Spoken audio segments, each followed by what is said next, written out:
Okay, let me just establish one thing. This is still a podcast.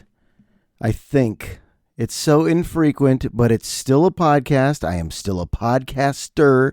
I think it's just tough, folks. You know what I mean? Tough to find time for your hobbies these days.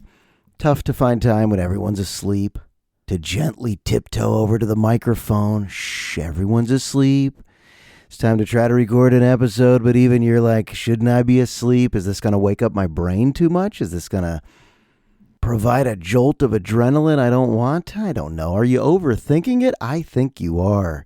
And then if there's something you got to wake up for with energy in the morning, is that going to plant the seed of destruction in your head where you're just going to stay up and think about what should I wear? What will I say to the people? And you overanalyze it to the point of an anxiety spike and you go, I need a mantra. I am safe, I am calm, I am loved, the world is fine.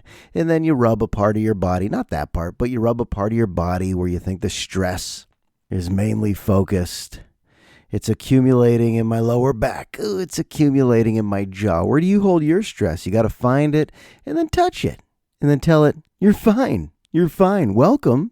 It's good you're here at the surface, but now I'm here to greet you with a peaceful, mindful approach to sleep. Let's sleep tonight, huh? Well, let's first do an episode. It's episode 252.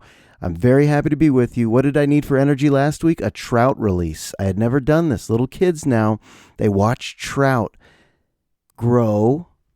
I think.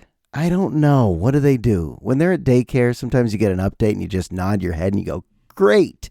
What was it today? Crayons and tie-dye and banana splits. Great. And then they tell you, we did science today. And you're like, they're 3 years old. You did science. That's adorable. We did some mathematics today. Oh, you did math. That's adorable. We worked with the alphabet today. And you just are on autopilot, just floating through the day going, wonderful. Thanks for taking care of our 3-year-old. But then they said, you got to go out to Bontempi Lake because we're doing our trout release. So I brought my 3-year-old all the way out to Bontempi Lake. A beautiful morning, took the day off. And at that point I realized, wait, this is a real event. This isn't just the kids playing in the creek. This is an old gentleman. All the kids were sitting on a tarp. It was kind of misty out. And there's an old gentleman who was there to educate everybody on the process of how trout grow up and then releasing them into the river and then the life that they get to live. And I'm like, buddy, they're 3 years old. Some of these kids are currently shitting in their diapers. I'm talking about really little kids who couldn't hold the topic too long. This guy was probably 78 years old, and his job was to welcome everybody. He was your classic old man who's so interested in what he's saying and couldn't read the room, because if he read the room, he would realize no one understands you. He was like, well, the trout, they're growing to distinct different life stages. Kids, any questions? Of course they don't have questions. They want to have a snack. Well, then they go into alvins. Does everyone know what an alvin is before they become a fry? They do adult fish, and today we're going to be understanding their growth rates. Are going to be influenced by the habitat around. Anybody know what a habitat is? And I'm thinking in the back of my mind, I'm bored.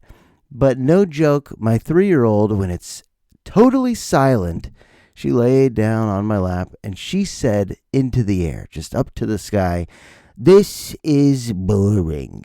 And I was like, oops. I was hoping there would be some type of distraction sound because it was so clear that my daughter, when everyone was quiet for just 1 second, and it was a loud morning and people were talking the whole time and there was commotion, but why when my daughter declares, this is boring, did everyone look at us?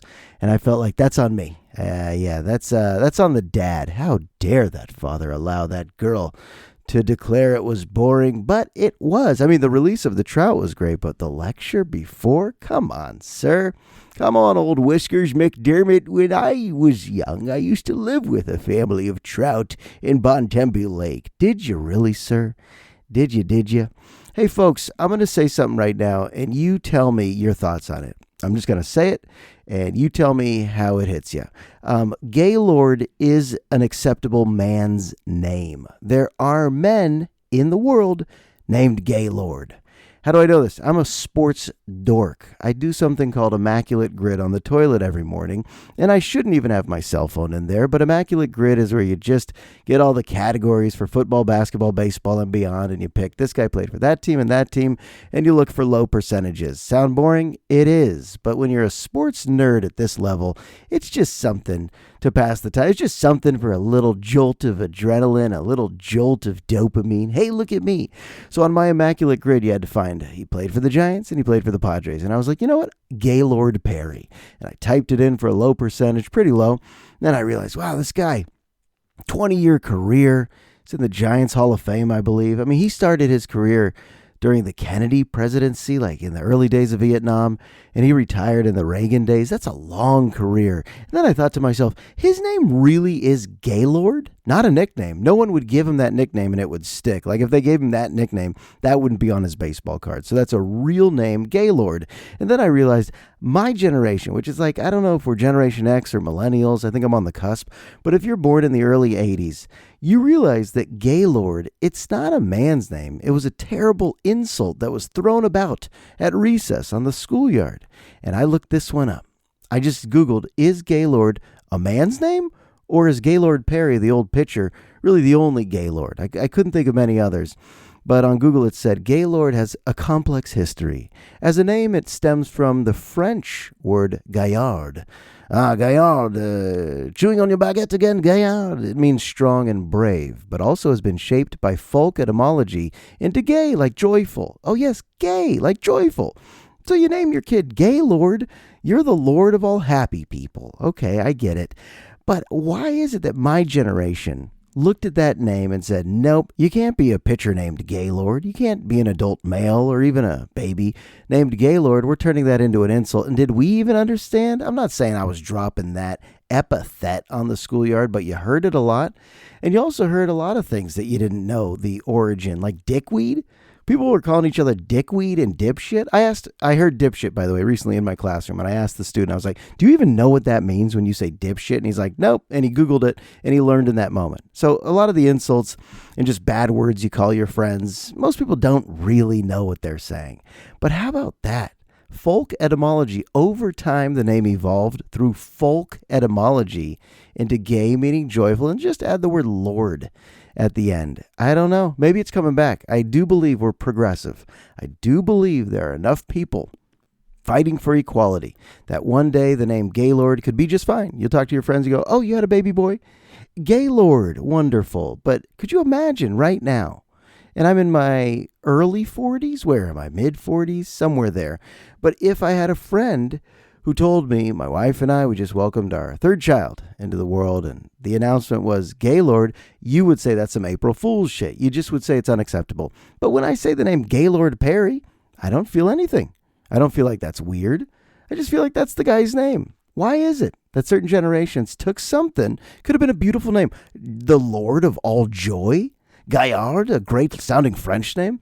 And what did we do with it? Us millennials or Generation Xers, what did we do with that? How dare us? You know what? I'd like to apologize. Right here on April Fool's Night. This is not a joke. I'd like to apologize for all of the many terrible words we were saying in the 80s on the schoolyard, not knowing anything, not knowing what we were saying. But now looking back and saying it's time to grow up. You know something, pal? It's time to grow up. Yeah. How we doing? Episode 252. We're going somewhere with it. Where are we going? Trout released the old man who lost the kids. My daughter who said, boring. And I do hope that later in life, she's able to internalize thoughts. But at this age, kids don't internalize anything. It's kind of beautiful, right? To communicate with your 3-year-old who's so unfiltered, they're going to describe each and every mood, every moment, every feeling, every question. It's the best relationship you could have, is as someone's asking you, why is that? Like we were reading a Peppa Pig book, and Mummy Pig overpacked for their trip to Italy. And she asked me why. I was like, oh shit. Instead of saying, I don't know, which is acceptable to say, I don't know, I was like, because Mummy Pig loves to shop. And she's a victim of consumerism because she doesn't need all of that stuff. And they said, Mummy Pig's going to need a bigger suitcase. And my daughter said, why? And I go, I don't know. She's bringing home a bunch of tchotchkes and nonsense and a bunch of shit that she'll never even care about. But she got it in Italy. And now I'm like, huh. Never really thought about all this stuff, but a little kid's got to make you think about stuff. You know what else I never even thought about? It's weird that I teach certain things in history that I'm just trying to get the point across. I'm trying to get the facts across. Like we deal as history teachers, you deal so much with write this down and understand this region and understand this conflict and understand this war and understand this president's name and this leader and how this works that you completely lose the human touch. You do. You lose the emotion of history. And I was watching The Righteous Gemstones. It's a new season. The first episode, it was just a throwback to the Civil War. And Bradley Cooper was guest starring. By the way, tour de force. You got to love when people describe an actor that way. Bradley Cooper, an absolute tour de force in the season premiere of Righteous Gemstones. If you're not watching this show, it's a Danny McBride creation with John Goodman, Adam Devine. It's so fucking good. It's so good. In the first episode, it was haunting. I mean, it's dark. If you like your comedy and humor dark, you'll like The Righteous Gemstones. It's almost too weird. It's cringeworthy to the point of I feel dirty after every episode. But the first episode was a throwback to how did this family begin, the Gemstones. And Bradley Cooper, he plays a criminal. He plays a killer. He plays a thief. He plays a murderer. And the first episode goes back to the 1860s. And it made me so sad. It was so well done. Like for a typical HBO show, you expect some good costumes, some good set design. And this was like at that standard. It was unbelievably vivid, the way they were recreating the battles and the way they would speak and just the depression of the time. And I was like, why am I so sad watching people in the 1860s? What our country was in the 1860s, no one was stepping up and saying something like, you know, fellas, I feel depressed. This is before the mental health emphasis of today. So, you know, all these guys were just walking into their own death. You know, all these 19, 20, 21, 22-year-old men, they weren't saying, I'm filled with anxiety this morning. I'm not sure about today's battle. But what an awful, shitty life. And I was feeling this, and I was telling my wife, I was like, I'm sad. I'm sad watching people in the 1860s who are going to die in these battles. And I'm sad knowing why this war was fought. How did we start a country that mistreated black people to such a level? I mean, just for so many years, just treating them as property and the abuse and the horror. And we had to fight this war to end it and to abolish this evil system. And I was having all these thoughts, and my wife just looks at me and she's like, don't you teach this every year? Like, don't you teach this all the time? And I was like, yeah. And she's like, and do you feel any of that? And I was like, sadly, nope. None of it. None of it. You just make sure they understand what is the Confederacy. Who was Ulysses Grant? Who was Robert E. Lee? And you give them basics. But I think most of the classroom experience, even when you're analyzing primary sources and hoping to increase critical thinking skills, let's think outside the box. Let's look at all the different angles. Let's look at different speeches of the time. You do it properly. I mean, it could still be a stimulating experience. But when you're just in desks going through a PowerPoint or reading through an excerpt, it wasn't like The Righteous Gemstones. For some reason, that hit me. And we've evolved into this world of like Maslow's hierarchy of our needs. If you worry about nonsense like me, what a luxury, what a privilege. Whereas me, you take me in this current form and throw me into the 1860s, it's just the worst. It's like, would you even want to be a human back then? If that was your life, if you watch this first episode and then ask yourself, if that was my life, would you even want to have lived that human existence? And a part of me was like, I don't think so. All the disease that's uncurable, all the racism that just seems so thick and palpable and systemically set in stone, even though there's a war being fought, it's like you're just surrounded with endless white supremacy and people just getting arms blown off.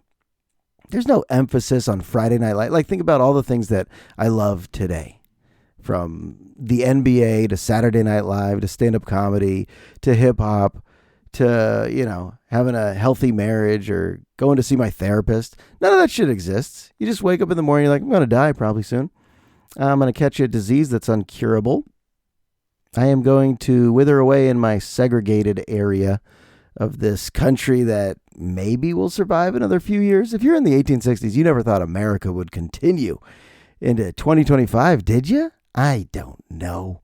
I don't know. I was teaching the Cold War about the U.S. proxy wars, how the U.S. would send weapons and funds to these rebel groups to fight off the spread of communism. And, I'm talking about Iran and Afghanistan. You say Iran? I should say Iran.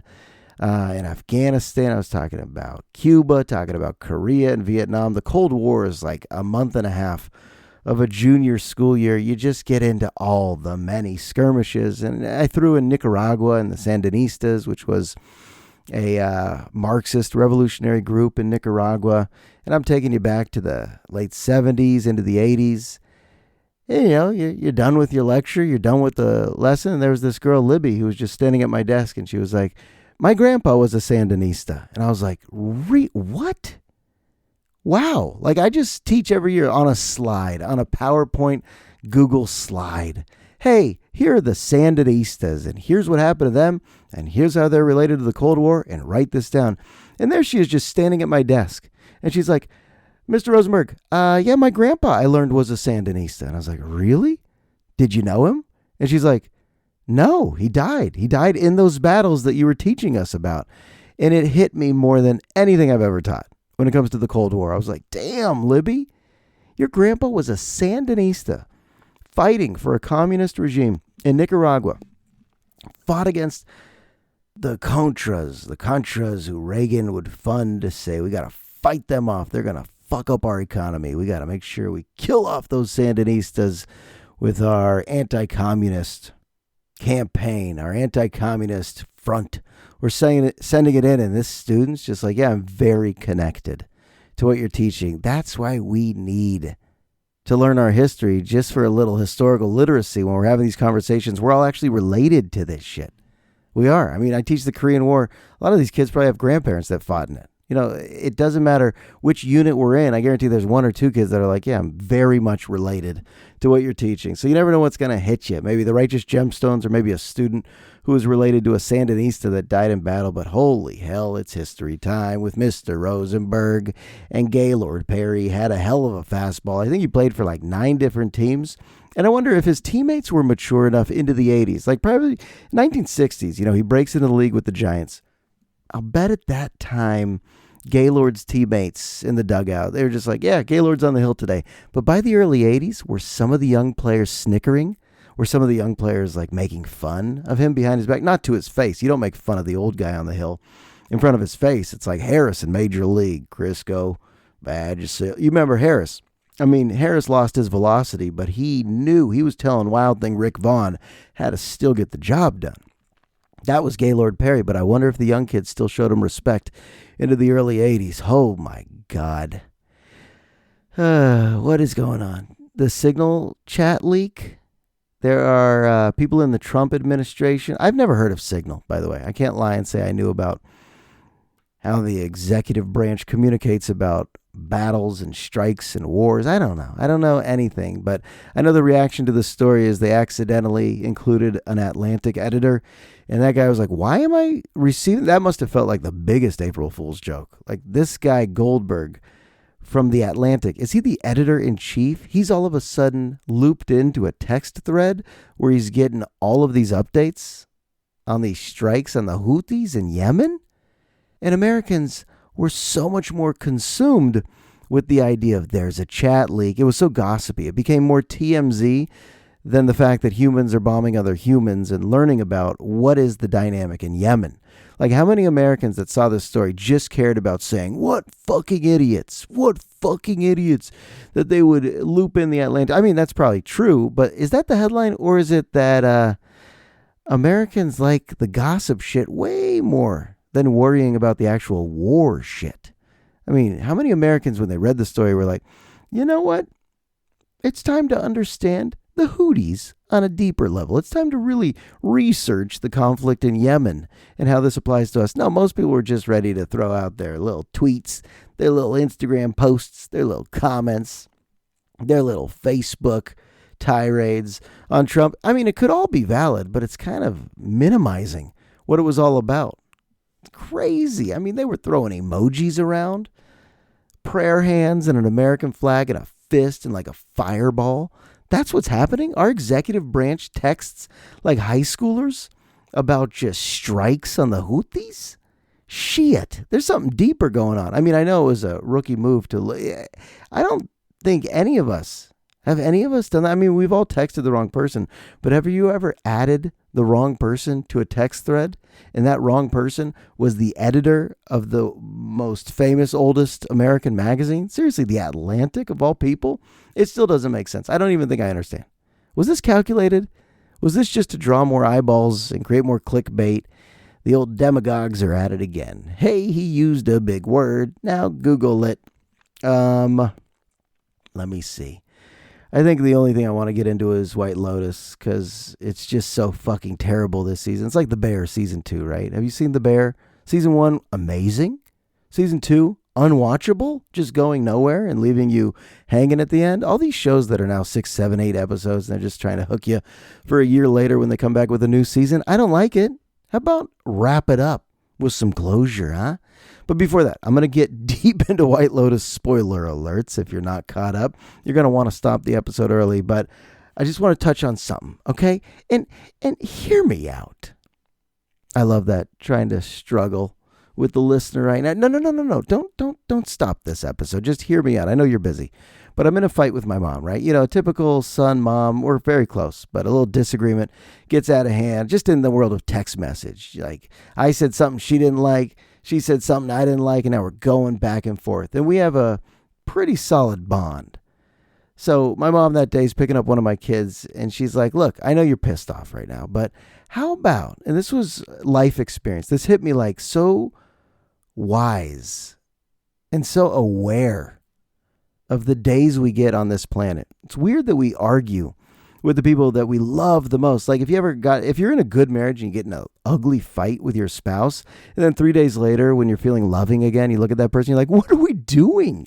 Why would we do that? Like This Is 40. There's a good scene in This Is 40 where Paul Rudd and Leslie Mann are at a hotel and they're getting stoned and drunk and eating all the cheesecake and eclairs, and they just look at each other like, this is us. We love each other. We're in a good marriage. Why do we fight? I don't know. Like, why do I even fight with my mom? Why? Right?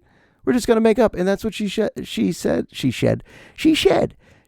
in a text. She's like, how about Josh? I know you're mad. Just, could you go ahead and forgive me now? Because I know you're just going to forgive me later. I'm not a grudge holder. You know, she's like, it's only 3 p.m. You'll probably forgive me at 9 p.m., maybe tomorrow or by Sunday. So how about, she texts me, how about you just forgive me right now? Her life experience made her zoom out and see the big picture. Like, what are we embroiled in this nonsense for, where we know how this ends? And I was like, okay. It was so disarming. Like, text message, you could always misinterpret the tone, right? How many people have misinterpreted the tone of a text? All of us.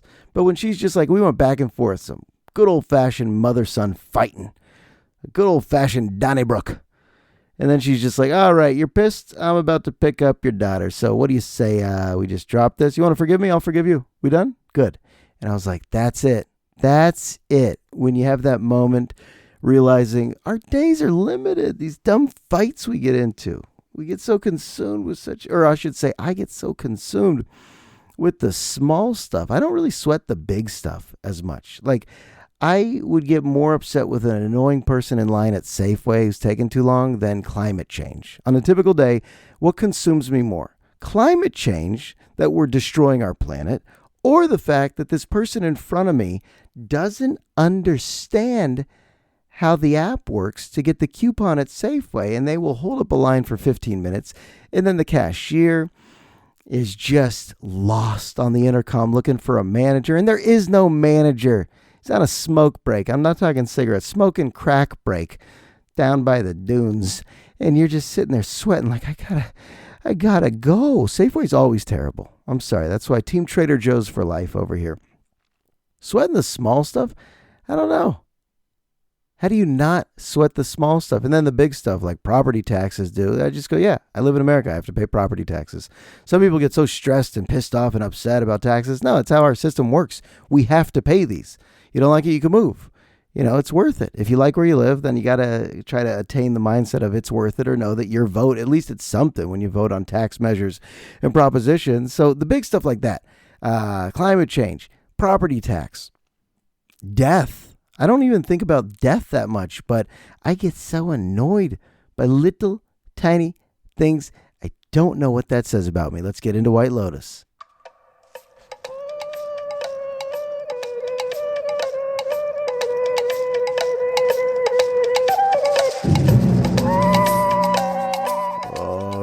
shit. Who's the killer?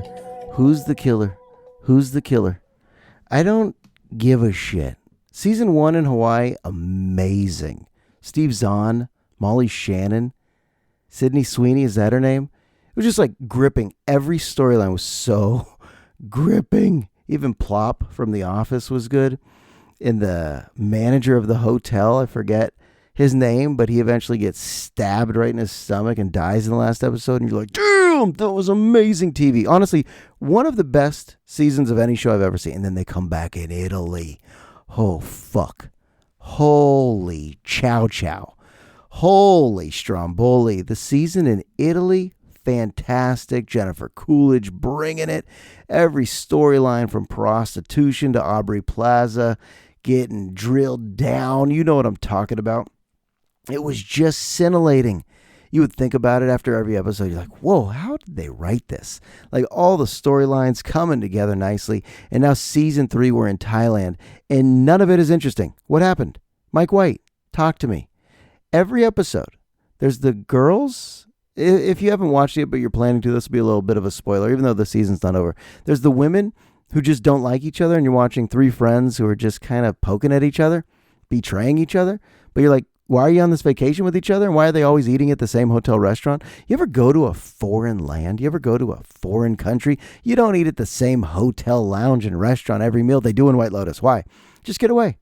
Get out. Leave the resort once in a while. And then Walter Goggins or Goggins with the girl who has snaggle teeth. I mean, needs Invisalign, but still, is she sexy to a certain degree? Maybe. Doesn't do it for me, but every dialogue goes nowhere. And who gives a shit that someone killed his dad? He finally sees the guy and he pushes the old man over. What do you feel, vindicated? And then the Sam Rockwell speech, that was a little much. And then the other storyline, this whole family, the mom's Parker Posey, the dad's a British guy who's so intense. How many fake suicide attempts do we have to watch? It's a little jarring, okay? It's a little too much. And then all the children, apparently that's Arnold Schwarzenegger's Saxon. The kid who plays Saxon is Arnold Schwarzenegger's son. And he's as douchey as it gets. You don't like him and you don't like anyone in the family. And you go, why are we caring about any of this? And then Gaitak and Mook, they work at the resort. And he's just not good at his job. He's charming. Actually, I like that storyline. I like that a little bit. It could just be Gaitak. Give me a spinoff of just Gaitak, who, unfortunately, he let the gun get away, okay? Foreshadowing. And then Uncle Rico, the bald guy who has big parties on his yacht in his mansion, and he's getting together with the masseuse, and he's giving her ultimatums. You're like, I'm not even sure I care about that. How could that happen? Do you have any memories of a show jumping the shark so drastically? What would I care about at this point? I know we're all hooked. Who's the killer? Because the whole show starts with a mass shooting, and they're like, oh, my nervous system has fallen apart early. And then you're waiting. Episode 2, episode 3, episode 4, 5, 6, 7. Nothing significant has happened. I'm wasting my life away in White Lotusville. But with that score, you know, the score of the show, it's like the frenetic pace. You're like, something's going on. Nothing happens. It's just a good score. And then last night, we're finally catching up. And we see that one of the blonde ladies in the group of friends gets out to the MMA fight. By the way, you remember the episode with the snake bite? What was that about?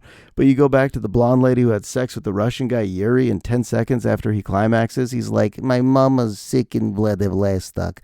What do you say you wire us some money? And you're like, oh, she just got solicited for cash for Yuri's ailing Russian mother in Vladivostok, and she has to bounce out the window because Natasha's here, his wife, his girlfriend. She's coming with fists.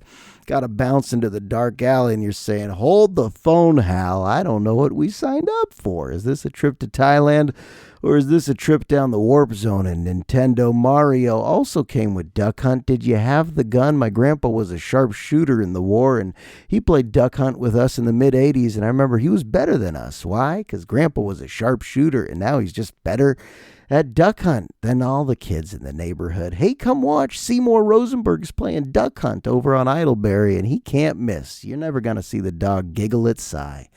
That'll do it for tonight's episode. I love you all dearly, dearly. I don't know what was discussed tonight, but if you're brave enough, if your wife is pregnant right now and you're brave enough, please know you got a baby boy coming. It's acceptable once again to name your kid Gaylord. And I don't want you to laugh. I don't want you to snicker. We're going to reinvent that name for what it meant. Joy. The Lord of Joy. Not what the kids in the 80s were calling each other on the schoolyard. All right, that's episode 252. Let's all go to sleep. Let's take some melatonin. Let's rub some chamomile oil on our temples. Let's rub some lavender on our neck and just go into a blissful 8-hour REM. Or if you're listening to this into the day, have a nice day. Have a nice month of April. I love you all. This episode's in the books. I'll talk to you soon. If you be good to me, oh, I'll be good to you.